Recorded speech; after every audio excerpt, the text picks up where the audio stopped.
guys, balik lagi sama aku. Jadi di sini aku mau bagiin video aku waktu wawancara sama teman aku, Ika Ratna Wulandari. Nah, sebelumnya Ika ini ditugaskan oleh kampusnya untuk mewawancarai seorang wirausaha, dan Ika menjadikan aku sebagai narasumbernya. Sebenarnya wawancara ini udah dilakuin 8 bulan yang lalu, dan videonya hanya diupload di YouTube Ika. Tapi sekarang aku juga mau upload di YouTube aku. Semoga video ini bermanfaat dan aku harap kalian suka. Oke, aku buka ya sebelumnya. Assalamualaikum warahmatullahi wabarakatuh. Waalaikumsalam warahmatullahi wabarakatuh. Selamat malam, Mai. Apa kabar? Ya, alhamdulillah baik. Lama banget gak sih kita gak ngobrol kayak gini? Iya, sibuk.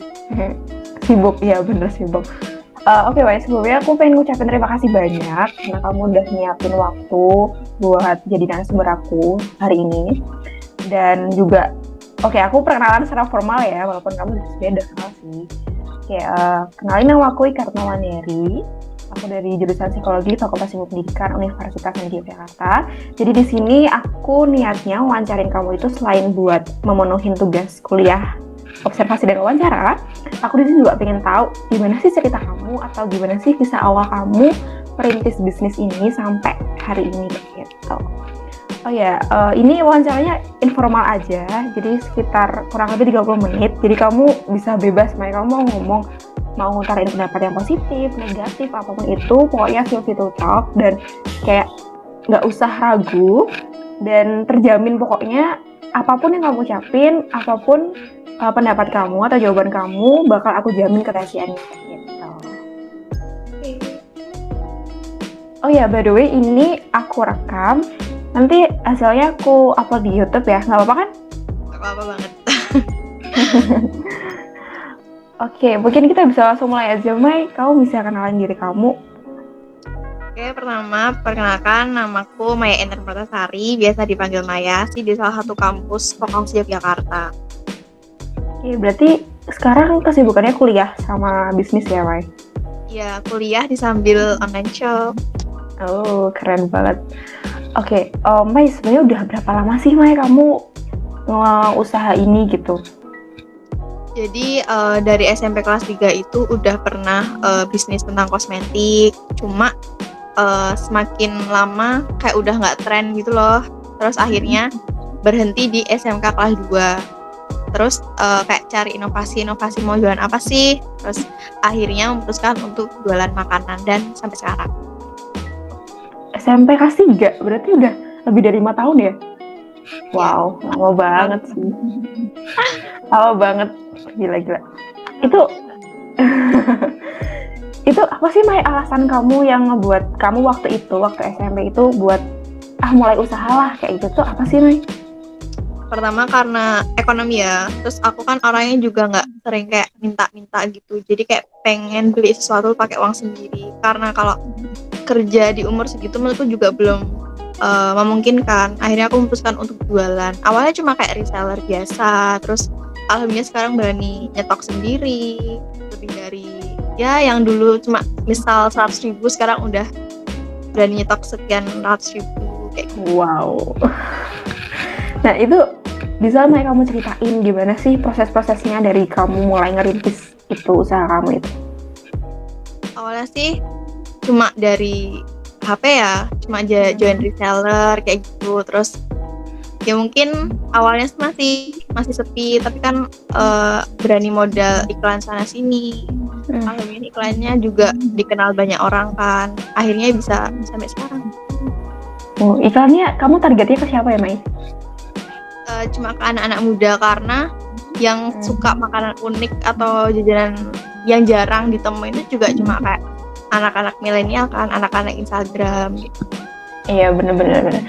Oke, berarti tadi kan awalnya di kosmetik nih, terus sekarang di makanan. Berarti yang sekarang ini tuh fokusnya lebih ke sektor makanan aja? Kayak gitu? Makanan aja. Boleh tahu nggak, Mai, produknya apa aja sih? Sekarang aku jualnya kayak keripik kaca, bakso aci, keripik brownies, bahan-bahan pisang crispy, kayak gitu. Wah, enak banget. BTW aku pernah nyoba sih, tapi dan itu enak, serius, Mai. Terima kasih. Dan oke, itu kan banyak banget ya, Mai, tadi kayak produknya. Itu boleh tahu nggak modalnya tuh dari mana kamu dapet? pertama aku jual HP. Jujur itu modal serius? awal. Ya. Wow. Jadi uang dari HP itu sebagiannya buat aku modal, sebagiannya buat ya HP biasa aja dulu.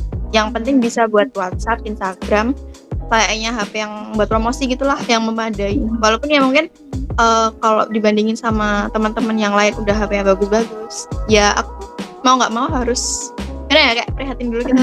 Gimana sih kayak gitulah. Tapi nggak mau nggak mau ya udah. Berarti itu murni dari kamu sendiri ya, Maksudnya kamu nggak minta bantuan ke orang tua atau mungkin teman-teman kayak gitu?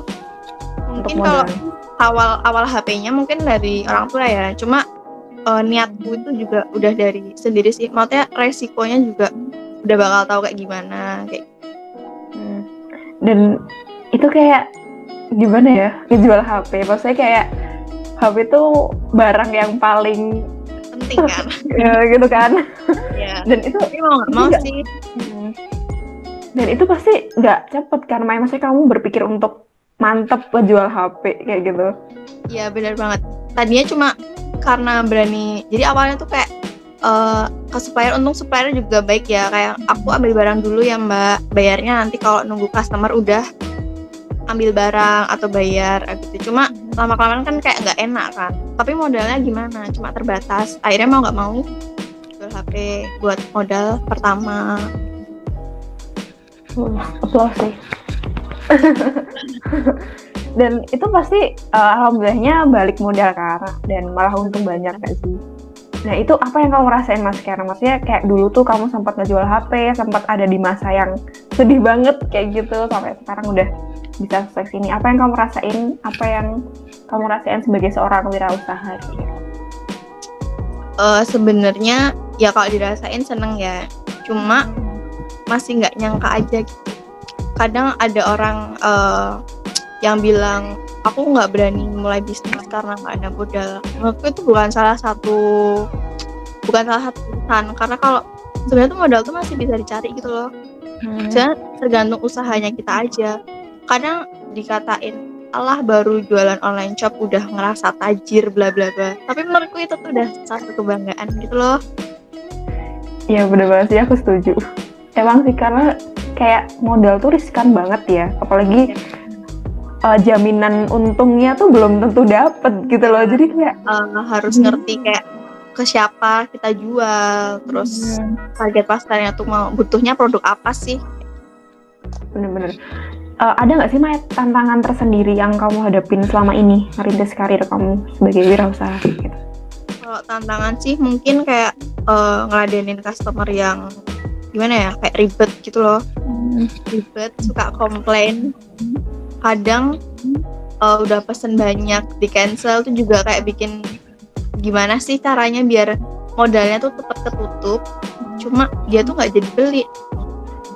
Itu benar-benar kita harus mikir dua kali kan, gimana caranya balik modal tapi ke customer lain kayak gitu. Nah itu pasti bikin stres banget ya Bay. Tapi kayak sekarang tuh udah kayak kebal gitu, udah kayak apa ya, pahit-pahitnya. Nah itu mesti ada nggak sih Bay kayak satu momen dimana kamu ngerasa kayak ngedown banget kayak gitu, terus apa yang bikin kamu bangkit dan nggak apa-apa yuk lanjut lagi kayak gitu, motivasi apa gitu? Kalau momen sih waktu ketipu sama supplier. Jadi dulu itu punya supplier yang sama di Jogja, di luar Jogja.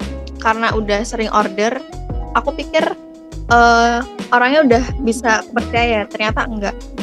Jadi pernah aku order sekian ratus ribu, nominalnya hampir 800 sampai 900 ribu. Menurutku itu cukup lumayan banyak dan aku ditipu. Itu benar-benar bikin aku udah nggak ada modal lagi, udah nggak tahu mau gimana. Rasanya mau udahlah sampai saya menurutku waktu aku zaman di situ modal segitu tuh udah paling besar gitu. Terus yang bikin aku motivasi ya karena dari pembeli juga karena sering nanyain Kak Ridi nggak, tapi posisi aku bener-bener nggak ada barang karena habis ditipu. Tapi ya udahlah, nggak ngerti, Tuhan kasih cara yang ada rezekinya. Yaudah, alhamdulillah. BTW itu kalau boleh tahu, ketipunya nggak dikirim barang atau gimana, Mai? Dikirim barang, tapi bukan barang yang aku pesen. Dan habis itu Komplain juga dia nggak mau. Kan kayak ya ampun, aku udah percaya banget sama dia gitu loh, terus kayak tiba-tiba nipu. Ya udahlah, semoga berkah kayak gitu. Gak apa, nanti baliknya lebih banyak kok. Oke, berarti ada hal-hal yang kamu nggak duga terjadi dalam bisnis kamu, perjalanan bisnis kamu. Lebih banyak sukanya atau dukanya, Mai? Sukanya sih. Apa aja tuh?